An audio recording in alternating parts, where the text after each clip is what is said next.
तारीख थी 9 अगस्त 1925। रात का गहरा सन्नाटा था और लखनऊ की ओर जाने वाली 8 डाउन ट्रेन अंधेरे को चीरती हुई अपनी पूरी रफ्तार से पटरियों पर दौड़ रही थी।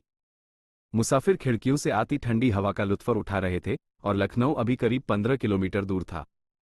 सब कुछ सामान्य लग रहा था, लेकिन किसी को अंदाजा नहीं था कि अगले कुछ पलों में भारतीय इतिहास का एक नया अध्याय लिखा जाने वाला है। तभी बोगी के अंदर एक इशारा हुआ। एक बड़ी मूंछों वाले शख्स ने अपनी सीट से संकेत दिया और सामने बैठे टोपी पहने एक दूसरे नौजवान ने फुर्ती से उठकर ट्रेन की इमरजेंसी चेन खींच दी। लोहे के पहिए पटरियों पर घिसटे, चिंगारियां निकली और एक कान फोड़ देने वाली आवाज के साथ गाड़ी की रफ्तार थमने लगी। यात्री अभी कुछ समझ पाते, उससे पहले ही अलग अलग सीटों पर बैठे 10 लोग अचानक अपनी जगहों से खड़े हो गए। उनके हाथों में माउजर पिस्तौलें तनी हुई थीं। पूरे डिब्बे में खौफ और सन्नाटा छा गया। तभी एक कड़क और रौबीली आवाज गूंजी, खबरदार, कोई अपनी जगह से नहीं हिलेगा। मुसाफिरों को लगा कि ये कोई मामूली डकैत हैं जो उन्हें लूटने आए हैं। लेकिन ये कोई अपराधी नहीं थे। ये वो जानबाज थे जिन्होंने अपने घर बार और जवानी को देश के नाम कर दिया था। ये चोरी नहीं थी, यह ऐलान जंग था। ये था काकोरी ट्रेन एक्शन। लेकिन इस घटना की कहानी शुरू होती है थोड़ा पीछे जाकर। साल 1920 तक अंग्रेजों का अत्याचार हदें पार कर चुका था।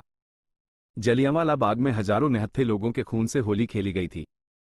गांधी जी ने असहयोग आंदोलन शुरू किया, लेकिन 1922 में चौरी चौरा कांड के बाद उन्होंने अचानक आंदोलन वापस ले लिया। इस फैसले ने देश के नौजवानों को तोड़कर रख दिया। उन्हें लगा कि उनके जज्बातों के साथ धोखा हुआ है और अहिंसा के रास्ते से आजादी नहीं मिलेगी। उन्हें एक नए रास्ते की तलाश थी, और वह रास्ता था सशस्त्र क्रांति का। इसी आग से जन्म हुआ HRA, हिंदुस्तान रिपब्लिकन एसोसिएशन का। राम प्रसाद बिस्मिल, अशफाक उल्लाह खान और उनके साथियों ने तय किया कि वे ईंट का जवाब पत्थर से देंगे। उनका सपना था भारत में एक गणतंत्र बनाना, लेकिन क्रांति के लिए चाहिए था पैसा और हथियार। एक दिन राम प्रसाद बिस्मिल ने शाहजहांपुर स्टेशन पर देखा कि स्टेशन मास्टर गार्ड को पैसों का थैला दे रहा है, जिसे एक साधारण लोहे के संदूक में बिना किसी खास सुरक्षा के रखा गया। बिस्मिल ने उसी पल फैसला कर लिया, अब हम अपने गरीब देशवासियों से चंदा नहीं मांगेंगे, बल्कि अंग्रेजों द्वारा लूटा गया हमारे देश का पैसा उन्हीं के खजाने से वापस लेंगे। योजना बनी। चंद्रशेखर आजाद, अशफाक उल्लाह खान, राजेंद्र लाहिड़ी समेत 10 वीरों की टीम तैयार हुई। 9 अगस्त की रात जैसे ही ट्रेन काकोरी के पास पहुंची, राजेंद्र लाहिड़ी ने चेन खींची। ट्रेन रुकते ही क्रांतिकारियों ने मोर्चा संभाल लिया। बिस्मिल ने घबराए हुए यात्रियों को भरोसा दिलाया, डरिए मत, हम सिर्फ सरकारी खजाना लेने आए हैं, आपकी एक पाई को भी हाथ नहीं लगाएंगे। संदूक नीचे उतारा गया। उस पर एक भारी ताला लगा था। अशफाक ने तोड़ने की कोशिश की लेकिन नाकाम रहे। तब बिस्मिल ने खुद हथौड़ा उठाया और अपनी बाजू की पूरी ताकत से ताला तोड़ दिया। खजाना उनकी मुट्ठी में था। लेकिन तभी एक अनहोनी हो गई। एक यात्री अहमद अली अपनी पत्नी को देखने के लिए महिला डिब्बे की तरफ बढ़े। हड़बड़ी में मनमथनाथ गुप्त से गोली चल गई और अहमद अली की मौत हो गई। बिस्मिल का उसूल था कि किसी भारतीय का खून न बहे, लेकिन होनी को कौन टाल सकता था। वे सब भारी मन से खजाना लेकर अंधेरे में गायब हो गए। अगली सुबह अखबारों में यह खबर आग की तरह फैल गई। यह अंग्रेजों के लिए सिर्फ धन की हानि नहीं, बल्कि उनकी सत्ता के मुंह पर एक करारा तमाचा था। ब्रिटिश सरकार बौखला गई। पुलिस ने जमीन आसमान एक कर दिया। क्रांतिकारियों को लगा था कि उन्होंने कोई सबूत नहीं छोड़ा, लेकिन जल्दबाजी में एक चादर वहीं छूट गई थी। उस चादर पर लगे धोबी के निशान ने पुलिस को राम प्रसाद बिस्मिल तक पहुंचा दिया। सितंबर 1925 से गिरफ्तारियों का दौर शुरू हुआ।